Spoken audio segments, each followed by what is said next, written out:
ఆనంద పరవశుడై పోతాడన్నమాట భగవంతుడు. అతని మాకు కూడా ఆనందం అనిపిస్తుంది. ఎందుకంటే అందరూ కలిగిన ముత్యాలు ఎక్కడ ఉన్నారు, అందరూ సత్సత్తులే వచ్చారు. ఎవరో ఒకరు ఇద్దరు ఎవరో తప్పిస్తే అందరూ సత్సత్తులే ఉన్నారని చూసుకుంటూ ఆనందంగా ఉన్నదండి. సరే, అమ్మగారి గురించి కూడా అందరూ చెప్పారు. అందరూ కూడా చాలా చక్కగా మాట్లాడారు. వీరప్ప స్వామి కూడా ఎంతటి వాడు మాంసం తినేటోడు, ఎంత దుర్మార్గుడైనా వాడైనా కూడా భగవన్నామస్మరణతో ముక్తులు అవుతారని చెప్పారు. మీరందరూ కూడా చక్కగా విన్నారు. అదేవిధంగా అందరూ కూడా చెప్పారు. స్వామి చెప్పాడు, అమ్మ కూడా చెప్తుంటారు, గట్టి గింజలే మిగులుతాయినా కాలంతా పోయినట్టు అయిపోతుంది, అటువంటి టైం వస్తుంది అన్నారు. పంట పండింది, పండిన తర్వాత కోస్తాం కదా, కోసి తాలునంతా పొలంలో వదిలేసి గట్టి గింజలు ఇంటికి తీసుకెళ్తారు. అందులో కొన్ని విత్తనాలు పెట్టి విత్తనాలు వేసుకుంటారు. కొంత అమ్మేస్తారు, పైసలు ఖర్చులు కావాలి. కొంత ఏం చేస్తారంటే రోజు ఆహారానికి తింటారన్నమాట. ఆ గట్టి ఇదంతా కూడా ఖర్చు అయిపోతాయి. ఆ గట్టి గింజలు మాత్రమే మళ్ళీ పొలంలో తల్లి పొలం మొలకిచ్చేదానికి అన్నట్టు ఇది మహాపాపయుగం, కలియుగం. ఈ మహాపాపయుగం అంతా ఇండిపోయింది. ఎక్కడ కూడా పాపం లేని జాతనే లేదన్నమాట. అటువంటి ఈ యొక్క కాలాన్ని సంస్కరించడానికి దేవతలంతా కూర్చొని సభ చేసి, అమ్మ ఈ యొక్క పాపభూయిష్టమైన చలివారం తగ్గించాలంటే అమ్మగారు ఉదయిస్తేనే అది జరుగుతుంది. అవునా, అమ్మగారు ఉదయించాలని చెప్పి అమ్మగారికి వేడుకున్నందుకు అమ్మగారు జన్మకు వచ్చారు. వస్తూ ఆయన బ్రహ్మ విష్ణు మహేశ్వరుని శిష్యులుగా తీసుకున్నాడు.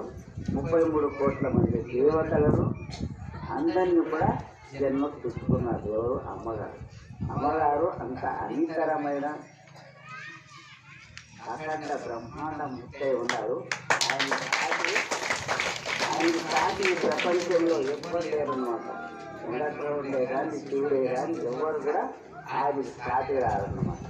ఆయన అపర దత్తాత్రేయుడై ఆనంద గురువై కొలువు తీరున్నారన్నమాట. ఆయన ఇదంతా భక్తులంతా కూడా ఏకానికి ప్రచారం చేపిస్తూ ప్రతి ఊళ్ళో కూడా, అప్పుడు ఒక్క భక్తులు కూడా లేకుండా ఉండే 92కు ముందు ఒక్క ఊళ్ళో కూడా ఎక్కడో హైదరాబాద్ నుంచో, ఎక్కడో గుల్బర్గా నుంచో, ఎక్కడి నుంచో దూరంగా వస్తుండే వాళ్ళు దర్శనం చేసుకొని పోతూ ఉండేవారు. అమ్మగారు ఎప్పుడైతే ప్రచారం చేపించారో అన్ని గ్రామాలతో, అప్పటి నుంచి ప్రతి ఒక్క గ్రామంలో కూడా భక్తులు అవటం, ఆశ్రమాన్ని నిర్మాణం చేసుకోవటం అంతా కూడా జరుగుతుంది. ఇదంతా అమ్మగారు ఎందుకు చేపించుకున్నారంటే ధర్మాన్ని నిలపటానికి. ఈ యొక్క భూలోకం నిలవాలని, ధర్మం నిలవాలని అమ్మగారు ఆ యొక్క కార్యక్రమాన్ని అంతా చేపిస్తూ ఉన్నారన్నమాట. ఇదంతా కూడా పూర్వజన్మలో పుణ్యం వల్లనే భగవంతుడి అమ్మగారి యొక్క తత్వానికి మీరంతా కూడా ఆకర్షితులయ్యేది. పూర్వజన్మ పుణ్యమే వీళ్ళంతా కూడా తీసుకొచ్చింది. అయితే మాకు ఒక సందేహం వస్తుంది. అప్పుడు మన వాళ్ళంతా కూడా అక్కడ 4-5 ఊళ్ళు తిప్పినారు ఒకటే రోజులో, క్రమైనా కూడా దిగామన్నమాట. అని ఆ ఊళ్ళో వాళ్ళు ఎవరన్నా వచ్చుంటే చేతులు వేస్తే మంచిదన్నమాట, సంతోషిస్తాం. ఎవరైనా వచ్చారా? రామకృష్ణాయపల్లె కానీ, కృష్ణాయపల్లె కానీ, కృష్ణాపురం, గోటూరు, చేతులు లేపండి, కృష్ణాపురం, గోటూరు, రామకృష్ణాపల్లి ఇంతమంది వచ్చారనమాట. చాలా తక్కువ మంది వచ్చారనమాట అని ఇంకా అందరూ తెలుసుకోవాలి. ఎందుకంటే కాలం చాలా కఠినం కాబోతుంది. ఇప్పుడు భగవంతుడికి ఏమున్నదంటే ప్రచారం చేయించాడంతా, ఇంకా తెలుసుకోవటం లేదు కాబట్టి చివరికి ఏముంది? దండన మిగిలి ఉన్నది. కానీ అటువంటి దండన తీసుకునే యొక్క స్థితికి పోరాదు. ఎందుకంటే ఏమంటారు? శీలవంతుల బట్టి శిథిలెల్ల ముడివేసి ఇలవంతుల బట్టి సిగలెల్ల ముడి వేసి చింత బొమ్మల కేల తీసేరుమ చింత మొల్లల పాలు తీసేరుమ హరి గోవింద గోవింద బ్రహ్మం శివ గోవింద గోవింద. ఎందుకంటే చెప్పినాం, అమ్మోళ్ళు చెప్పిస్తున్నారు, అంత మహిమ చూపిస్తున్నారు. అయితే కూడా తెలియని వాళ్ళకి ఏమిస్తుంది. ఆ యొక్క చిత్తమూలంతో భక్తులంతా కూడా ఏం చేస్తారు, వాళ్ళకి ఇప్పుడు వాళ్ళతో చేస్తారు అన్నమాట. ఎందుకు చేస్తారంటే అటువంటి అప్పుడు ఎవరు ఉన్నారు, మీ చీఫ్ మినిస్టర్లు ఉన్నారు, మీ మినిస్టర్లు ఉన్నారు, మీ పోలీసులు కూడా ఉంటారన్నమాట.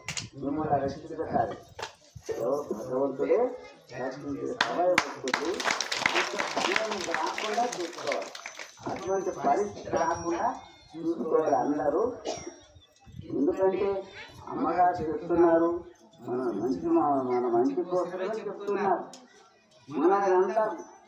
మనదంతా కూడా ఇచ్చి పెట్టేస్తున్నాం.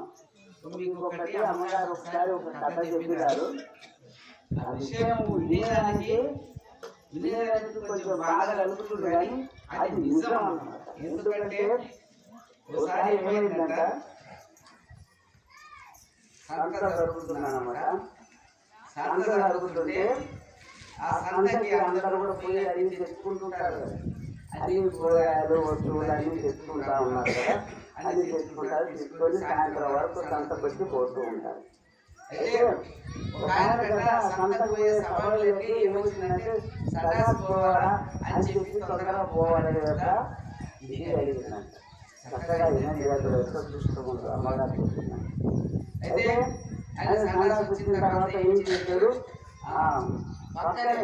పక్కకు పోయి కొంచెం పక్కకు పోయి అక్కడ సందాసు చేసి అది అసహ్యంగా కనిపిస్తుంది. దాని మీద ఏం చేశాడంటే మంచిగా పసుపు కుంకుమ పూలు అన్ని కప్పెట్టాడు.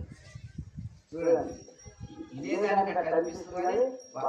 ఏం చేశాడు, పసుపు వేసాడు, తర్వాత పూలు వేసాడు, గుట్టి పెట్టి సంతలో పోయినాడు. ఆయన సంతలో పోయిన తర్వాత ఆ సంత అన్ని సరుకులు తీసుకొని వచ్చే లోపల ఇక్కడ ఏముందంటే ఆ యొక్క అందరూ గుమ్మడికాయలు కొట్టేటోళ్ళు, టెంకాయలు కొట్టేటోళ్ళు, పైసలు వేసేటోళ్ళు అంతా వైభవం అయిపోయి ఆయనకు ఆశ్చర్యం వేసింది. లోకము అక్కడ ఒక రాయుడు పెట్టి దేవుడని, ఇక్కడ ఒక రాయుడు పెట్టి ఒక దేవుడని, అక్కడ దర్గా కట్టి దేవుడని, ఇక్కడ గొర్రెలు పోయాలని, ఇక్కడ మేకలు పోయాలని ఈ విధంగా చేస్తూ ఉన్నారు. అటువంటి యొక్క అజ్ఞానంలో ఉన్నారు. కానీ దాన్ని అదెంతటి నిజమా? ఇప్పుడు ఆయన సన్నాసు కూర్చొని పెట్టి పసుపు కుంకుమ పువ్వులు అని వేస్తే వేసుకోవడానికి ముఖ్యంగా అన్నారు. భగవంతుడు అందరిలో ఉన్నాడు. ఈ కథ వినేదానికి కొంత అసహ్యం అనిపిస్తుంది, కానీ నిజం ఏం చేస్తున్నారు, అక్కడ ఒక రాయి పెట్టారు. ఇప్పుడు మన మాట్లాడంలో కూడా ఏదో చిన్న గుడి కట్టున్నారు. ఒకసారి లేకుంటుండే అర్థం కాదు. అక్కడ రాయి పెట్టి మారేమంటారు, ఇక్కడ ఒక రాయి పెట్టి మైసమంటారు, అక్కడ కూడా కట్టి దర్గా అంటారు, ఇంకా ఏమో చేస్తారు. దానికి గొర్రెలు వస్తారు, మేకలకు వస్తారు. దానివల్ల భగవంతుడి యొక్క అనుగ్రహం కలుగుతుందని యొక్క విచారణ చేయరు. అజ్ఞానంలో ధరలో దేవుడు తండ్రికి ఉండగా ఏదు మానవ పశువులు కంటారమ్మ. అంతే జరుగుతుందా లేదా? దేవుడు ఎక్కడున్నాడు? మన హృదయంలో ఉన్నాడు. అలా భగవంతుని నిత్యం జపిస్తుంటే ధ్యానిస్తుంటే నీకు సాక్షాత్కరిస్తాడు. నీలోనే ఆ భగవంతుడు సాక్షాత్కరిస్తాడు ఆయన అని చెప్తుంటాడు. అది మనమంతా ఏం చేస్తున్నాం? ఆగ్రహాల్లో గొర్రెలు పోయాలా, ఒకరు 10 ఒకరు పోస్తే, ఒకరు 2 పోస్తే, ఒకరు 10 పోస్తే మరి ఆ దేవుడు తింటాడా? అది భగవంతుడి యొక్క ఆరాధన మార్గమా? మన పెద్దలంతా కూడా మన యొక్క పెద్దలంతా ప్రహ్లాదుడు కానీ, భక్త తుకారామే కానీ, వీళ్ళందరూ కూడా భక్తులంతా కూడా ఎక్కడైనా చేరు అనేది ఆలోచన చేస్తారా? తెలియదా? వీళ్ళందరూ తెలియకుండా చేస్తున్నారు. కానీ ఏమున్నది? దండన కాసుకోనున్నారు, అందరికీ దండన కాసుకోని ఉన్నది. చూడండి, అత్యంత దగ్గరకి వచ్చేసింది. భగవంతుడు బయలు వెళ్ళితే ఎప్పుడు వెళ్తాడో తెలియదు. పెడతారా మా పెడతారా అన్నట్టు భగవంతుడు వచ్చాడంటే అందరి పని అయిపోతుంది. ఇక అమ్మగారు చెప్పించేది కూడా చెప్పిస్తున్నారు. ఇంకా మీద శిక్షణే దండాలు చేసుకోవాలని అందరూ కూడా ఎక్కడికా చేసుకోవాలి. ఎవరి కోసం అమ్మగారు ఇదంతా చూపించింది? వాళ్ళ కోసమే కదా. ఈ యొక్క భూమి మీద ధర్మం అనేది లేనప్పుడు, సత్యం అనేది లేనప్పుడు పూర్తిగా ఈ భూమి నిలబడాలన్నమాట, మునిగిపోతుంది. నీళ్ళలో మునిగిపోతుంది, అంతా కూడా మునిగిపోతుంది. అది ఎప్పుడు జరుగుతుందంటే 4 లక్షల సంవత్సరాలు అయిన తర్వాత కలియుగం జరుగుతుంది. అప్పుడు జరుగుతుంది. ఇప్పుడు 5,000 సంవత్సరాలు కాబట్టి ప్రతి 5,000 సంవత్సరాలు ఏమవుతుందంటే ధర్మ సంస్థాపన జరుగుతుంది. అందులో పాపాత్మలంతా నశింపచేసి పుణ్యాత్మలంతా కూడా దేవుడు కాపాడుతారు. కావున గుళ్ళు గోపురాలలో దేవుడు లేడు. ఎవరు ఉన్నారు? దేవుళ్ళు ఉన్నారు.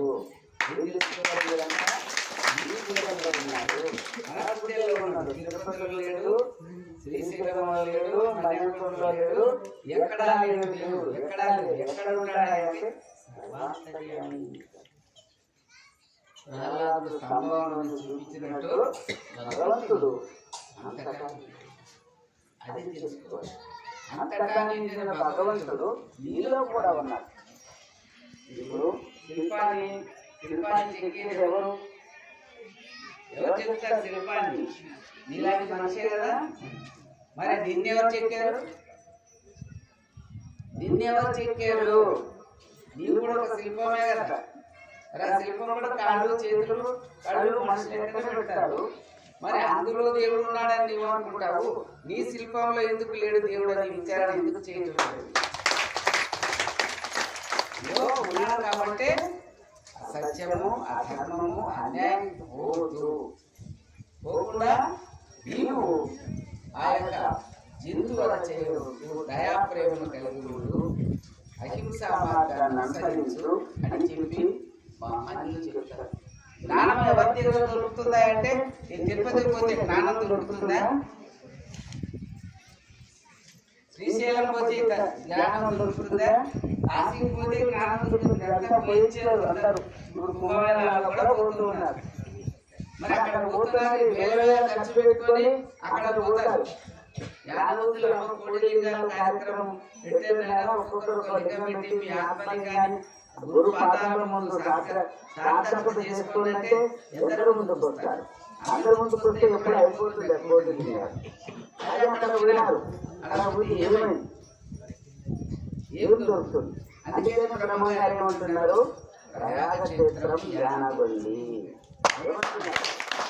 ప్రయాగ క్షేత్రం మనం తెలుసుకోవటం లేదా? దేవుడు తెలుసుకున్నా కానీ మనం తెలుసుకోవట్లేదు మానవులని.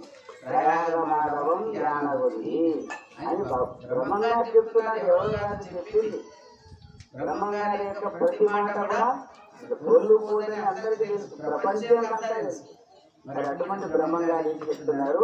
యాలకొండకు పోతే మీ జన్మ తరిస్తుంది, మీకు భక్తి కలుగుతుంది, మీకు దోషాలు వెళ్ళిపోతాయి. తర్వాత మీకు ప్రయాగ క్షేత్రం కన్నా సమానమైన ప్రయాగ క్షేత్రం వచ్చి మళ్ళీ ఈరోజు రామకృష్ణ పల్లెవాళ్ళు వాళ్ళంతా కృష్ణాయ పల్లెవాళ్ళు ఊర్లు వాళ్ళు అందరూ తలది కావాలి. ఎంత చేయాలి ఈ జాతర? ప్రతి ఇల్లు శుభ్రం చేసుకోవాలి. జాతర అవుతుంది. ఒక 1 నెల రోజులు ఉండే ప్రతి ఒక్క ఇల్లు శుభ్రం చేసుకొని దానికి సున్నాలు వేసుకొని వైభవంగా అందరూ వస్తే మీరంతా తల్లి అవుతారు. అది తప్పదు.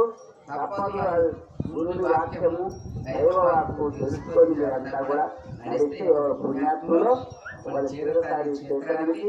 ఇదొక మన్యంకొండ కన్నా జాతర. మన్యంకొండ కన్నా ఎక్కువ అవుతుంది. రథోత్సవం కూడా చేయాలని చెప్పాను. ఇది కూడా జరుగుతుంది. ఈ క్షేత్రాన్ని అమ్మగారి ఎందుకు ఏర్పడితే ఇక్కడంతా ధరించడానికి, ప్రాంతమంతా కూడా ధరించడానికి ఏర్పాటు చేశారు. కానీ మామూలు ఆశ్రమానికి తయారు చేయలేదు. అమ్మగారి యొక్క అనుగ్రహం ఉంటేనే దైవీ. కానీ మన వాళ్ళు ఏమవుతుండే? వారి యొక్క అనుగ్రహం ఉన్నది కాబట్టి భక్తులంతా కలిసి ఈ క్షేత్రాన్ని చేసుకున్నారు. అందరూ ధరించండి. భగవంతుడే ఎవరిలో ప్రకాశిస్తుంటారంటే ఎవరైతే తపస్సు చేస్తున్నారో ఈ ప్రపంచంలో వాళ్ళలో భగవంతుడు తాండవిస్తుంటారని తెలుసుకోవాలి. అమ్మగారు అఖండ తపస్సు చేసి మన కోసము ఆ దేవతలందరూ ప్రార్థన చేసినందుకు అమ్మగారు ఈ యొక్క భూమి మీదకి వచ్చి మనకంతా కూడా జ్ఞానాన్ని, మనమంతా కూడా మీకంతా అక్షర జ్ఞానం కూడా తక్కువే ఉన్నది. చదువుకోలేదు, మీరు పెద్ద బిఏ చదువుకోలేదు, చదువుకున్నారా? గురువు యొక్క అనుగ్రహాన్ని పొందారు, గురువు యొక్క మంత్రాన్ని తీసుకున్నారు. నిత్యము జపము ధ్యానం చేయాలని సత్పురుషుల యొక్క సాధుల యొక్క జ్ఞానానికి మీరంతా వచ్చారంటే అది మీ పూర్వజన్మ పుణ్యవాసం. అందుకని గురువు ఒక్కడే ఉద్ధరించేవాడు. నేను చెప్తున్నది మీరు అంతా అర్థం చేసుకోవాలా. మనం కొన్ని ఎన్నిసార్లు ఉండొచ్చు, అంటున్నా చెప్పండి. మనం కొన్ని పోయేదా? ఎన్నోసార్లు పోయారు కదా. మరి ఎన్నోసార్లు పోతే మీకు ఎందుకు జ్ఞానం కలిగలేదు? మరి అమ్మగారికి వస్తే మీకు ఎందుకు జ్ఞానం కలిగింది? అమ్మగారికి వస్తే ఎందుకు జ్ఞానం కలిగింది? వారు అఖండమైన భగవత్ శక్తి స్వరూపులైన శిల్పం కాదు అమ్మ, అఖండమైన బ్రహ్మాండమైన శక్తి. అది తెలుసుకోవాలి మనము. అమ్మగారంటే మామూలు కాదు, ఆ సామాగ్రి. ఎప్పుడు కూడా ప్రపంచంలో సృష్టిలో రాక్షసులు ఉన్నారు, దేవతలు ఉన్నారు, ఆదరించుకున్నారు. అప్పుడేమో కొంచెం మంది రాక్షసులు ఉంటుంటే హిరణ్యాక్షుడు, హిరణ్యకశిపుడు అన్నట్టు వాళ్ళంతా కూడా దుర్యోధనాదులు అందరూ కూడా. ఇప్పుడేమో కలియుగంలో ప్రతి ఒక్క తల్లి గర్భంలో రాక్షసులు పుడుతున్నారు, దేవతలు పుడుతున్నారు. పుట్టలేదా? అప్పుడేమో దూరం ఉంటుంటే వాళ్ళ రాజ్యాలే వేరుంటుండే.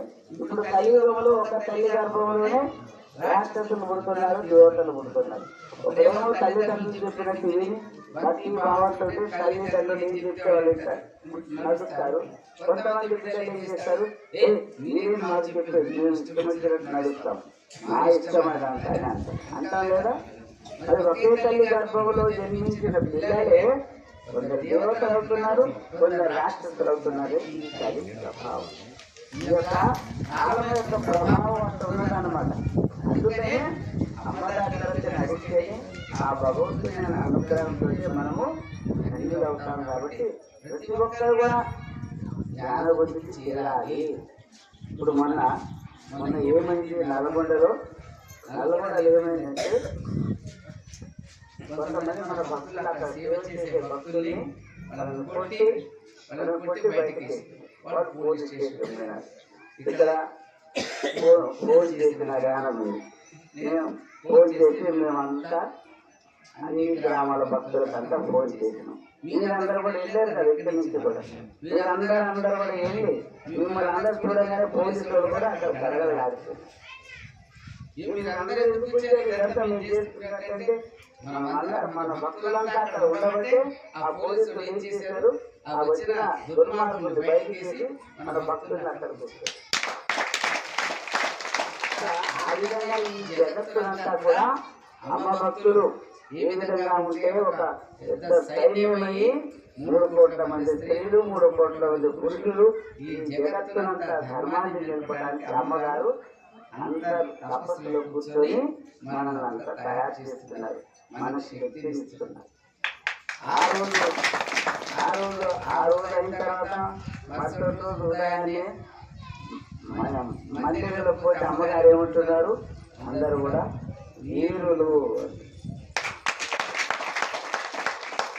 అనే శబ్దం వచ్చింది అమ్మ యొక్క ప్రతిహారం. అందుకని మీరంతా వీర సైనికులు, అందరు అమ్మ భక్తులంతా కూడా వీర సైనికులు. జగత్తులో రామకృష్ణపల్లె కాదు, కృష్ణపల్లె కాదు, అన్ని కూడా దచ్చేస్తారు. అప్పుడు ఎవరు అడిగేస్తుంది. అందుకనే అందరు సన్మార్గంలో రావాలి. అమ్మ సన్నిధానంలో అమ్మగారి పాదుకలు ఇక్కడ ప్రతిష్ట ఉన్నాయంటే మామూలు కాదు. వారి యొక్క పాదుకలలో ఉన్న శక్తి అంతర శాశ్వతమైనది ఉన్నది. ఎందుకంటే మహాన్యుల యొక్క తపస్సుల యొక్క తపోశక్తి అంతా కూడా పాదుకలలో నింపి ఉంటారు. మనం అందుకనే ఆ పాదుకలు శరణి నమస్కారం చేస్తాం. కాబట్టి అమ్మగారి పాదుకలు ముల్లోకాలు ఉన్నారు. ఎవరు? మహావిష్ణువు. భూమి మీద ఒక అడుగు పెట్టాడు, ఆకాశంలో ఒక అడుగు పెట్టాడు, ఇంకో ఇంకో ఇంకో ఇంకో పాదం ఎక్కడ పెట్టాలంటే నా నెత్తిని పెట్టాడు, పైకి పెట్టాడు. అంటే భగవంతుడు అమ్మని ఎవరు? శ్రీమన్నారాయణ. అమ్మ ఏమన్నారు? యుద్ధం వస్తుంది, యుద్ధం వచ్చిన తర్వాత అమ్మ ఇంకా రాలేదు భగవంతుడు అనుకోవద్దు, అమ్మని ఇప్పుడు మనం భగవంతుడు అన్నారు. ఏమన్నారంటే యుద్ధం వస్తుంది, యుద్ధం వచ్చిన తర్వాత బాగానే వెళ్ళిపోతుంది, ధ్యానం అక్కడ ఉంటుంది, అప్పుడు భగవంతుడు గదాధరుడే మహావిష్ణువు వస్తాడు కదా, వచ్చి పొద్దున్నంత సంతోషం ఆనందం చేసి అందరికీ కూడా ఆ యొక్క దక్షిణ భాగ్యాన్ని ఎవరెవరు తీసుకుంటారో వాళ్ళంతా మోక్షాన్ని పొందుతారు. అటువంటి యొక్క ఆనందం అమ్మగారి యొక్క భక్తులకు ఉంది. అందుకనే బ్రహ్మయ్య ఏమంటున్నాడు? నా భక్తులే శ్రేష్టం. ఎవరు రాస్తున్నాడు మన గురించి? అమ్మ భక్తులు. నా భక్తులే శ్రేష్టం, బ్రహ్మచారి ఆశ్రమే శాశ్వతం అని వినాయకుడు శివుడు విషయాలంటే మామూలు విషయం. అమ్మగారి భక్తులు అంటే పూర్వజన పుణ్యం నుంచి రామాయణం కాలం నుంచి క్షేత్రాయుగం నుంచి మీరంతా అమ్మ సన్నిధానం నుంచి భగవంతుడు అంతా ఉన్నప్పుడు ఆ రోజు రాముడు అంటున్నాం, ఆ రోజు కృష్ణుడు అంటున్నాం, ఈరోజు అమ్మ అంటున్నాం. ఆ బ్రహ్మ విష్ణు మహేశ్వరులు సామాన్య మానవులే వేషధారంలోనే గురువు యొక్క సేవ చేస్తూ గురు తత్వాన్ని నిలుపుకొని వాళ్ళ పని చేసుకుని వెళ్ళిపోతారు. వాళ్ళు ఎవరు మర్యాదలు నేర్చుకుంటారు, ఎవరు ఏమన్నా పట్టించుకోరు. వాళ్ళ ధర్మం ఏముందో, వాళ్ళ ధర్మాన్ని ఏముందో, వాళ్ళ గురు ఆదేశం ఏమో చేసుకుంటూ వాళ్ళు వెళ్ళిపోతారు. వెళ్ళిపోయిన తర్వాత మనం ఏం చేస్తాము? మనం అప్పుడు చింత చేస్తాం. అరే మన మధ్య ఉంటే మనం చింతలేదు, అప్పుడు చింత చేస్తారు. అది విడిచిపెట్టండి. అమ్మగారి యొక్క శక్తి, అమ్మగారి యొక్క అనుగ్రహము పొందడానికి మీరందరూ కూడా సదా ప్రయత్నం చేయాలి. ఇదే కాదు, రైతులే ఇప్పుడు అని అనుకోదు. ఆ రామకృష్ణాయ పల్లె, ఆ కృష్ణాయ పల్లె, ఆ గూడూరు అదంతా కూడా మన భక్తులంతా కూడా ఈ యొక్క ఆశ్రమం, మన మాదారం చుట్టూ ఉండే ఆశ్రమాలంతా కూడా తిరుగుకుంటూ అన్నీ కూడా మన యొక్క సమూహాన్ని ఎక్కువ తీసుకొని ఆ భగవంతుని యొక్క అనుగ్రహాన్ని పాత్రమయ్యేటట్టు మనం అంతా చేసుకోవాలి. మీరంతా కూడా నిత్యము జపం తపం అని ఇప్పుడు కష్టాలు వస్తాయి. అమ్మ ఏమన్నారు? భక్తులకి కష్టాలు ఉంటాయి, ఆయన కూడా గట్టిగా పట్టుకున్నాను చెప్తూనే ఉంటారు కదా. ఆయన కష్టం ఉంది, ఆయన కష్టం ఉంది, అమ్మాయి కష్టం ఉంది, అమ్మాయి కష్టం ఉంది అంటానే ఉంటారు. కానీ ఇప్పుడు ఓపిక పట్టుకోవాలి. ఓపిక పట్టుకుంటే రాబోయే కాలము అమ్మ భక్తులు లేదు, సుఖ సంతోషాలతో, ధనధాన్యాలతో, ఆరోగ్యాలతో అందరూ వర్తిస్తారు. 10 సంవత్సరాల వరకు వాళ్ళకి ఏమి కాకుండా అటువంటి యొక్క ధన్యత పొందుతారు. అమ్మ పుట్టినట్లే శాశ్వతంగా అమ్మ భక్తులే ఈ యొక్క భూమి మీద శాశ్వతమైన కీర్తిని పొందుతారు. అంతేగాని ఈ మధుమాంసాలు తిని 4 రోజులకోసారి వేషాలు వేసుకొని జపతపాలు చేసేటోళ్ళు అది సరైన మార్గం అని తెలుసుకోవాలి. సరైన మార్గం అని తెలుసుకోవాలా? ఏదో చేస్తారు, నాకు 20 రోజులు చేస్తారు, 40 రోజులు చేస్తారు, అయ్యప్ప గారికి పోతారు, శివుని గారికి పోతారు, దత్తాత్రేయ పోతారు, ఎక్కడో పోతారు. హిందువులది చాలా ఒక మార్గం లేకుండా అయిపోయింది. ఎక్కడ గుళ్ళు కాలవు, ఎక్కడ దర్గాలు కాలవు, ఎక్కడ మసీదులు కాలవు, ఎక్కడ చర్చలు కాలవు అంటే అయిపోయింది. హిందువులు ఒక ఏక మార్గం లేదు. మన రాముడు ఏమైనాడో, మన కృష్ణుడు ఏమైనాడో వాళ్ళని మర్చినారు చూస్తున్నారు. ఇప్పుడు మన కళ్ళతో చూస్తున్న అమ్మను కూడా మర్చుతున్నారు.